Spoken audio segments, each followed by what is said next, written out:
Një prej projekteve më të rëndësishme i cili tashmë po realizohet në Vlorë, ka hyrë në fazën përfundimtare të punimeve. Bulevardi Palmave, Jaçarandave dhe Agrumeve është plotësuar edhe me pjesët e gjelbëruara. Në pjesët e përcaktuara më parë për mbjelljen e pemëve, ka përfunduar vendosja e disa llojeve të ndryshme të pemëve, siç është edhe përcaktuar në këtë projekt. Më konkretisht, duke filluar nga kryqëzimi i shkollës Perla dhe deri në afërsitë të zonës së ish-gjyqit të vjetër në Vlorë, janë mbjell palmat, duke filluar nga zona e ish-gjyqit deri në kryqëzimin pranë Mobileri Alikos, janë mbjell pemët e llojit Jaçaranda, ndërsa prej këtij kryqëzimi deri në zonën e xhamisë së qytetit janë vendosur agrumet. Kryesisht në këtë pjesë janë mbjell ullinj, por edhe drur frutor si portokalle dhe mandarina. Problematika ndërkohë në këtë projekt, pavarësisht punimeve në fazën përfundimtare, janë disa të cilat konstatohen ende.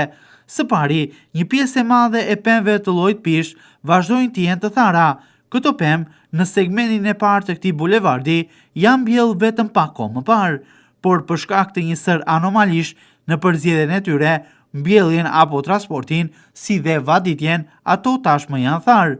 Pemët të cilat janë tharë më parë se projekti edhe të përfundonte. Pavarësisht se pak ditë më parë, kryetari i Bashkisë të Vlorës Elisa Lili kërkoi, duke i dhënë madje ultimatum firmës se duhet të zëvendësonte sa më parë palmat e thara, deri më tani për këtë punë nuk është bërë asgjë.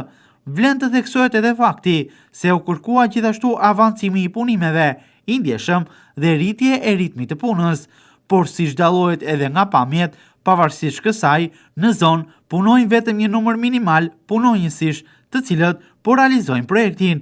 Ritmet e punës vazhdojnë ende të jenë të ulta, pavarësisht se afati zyrtar i realizimit të këtij projekti tashmë ka përfunduar në muajin tetor të këtij viti, siç ishte përcaktuar edhe më parë në relacionin e tij. Gjithashtu, problematik mbetet edhe fakti i mungesës së hapësirës së posaçme për të kaluar këmbësorët. Pavarësisht se është krijuar vend kalimi i këmbësorëve në zonë, aty janë mbjell pemët e llojeve të ndryshme. Krahas saj do të vendosen edhe shtylla ndriçuese, por edhe tabelat vertikale të sinjalistikës rrugore. Pra në një hapësirë tepër të ngushtë të trotuarëve, do të vendosen të gjitha këto komponent të realizimit të projektit, duke bërë që hapësira ku kalojnë qytetarët të jetë fare minimale.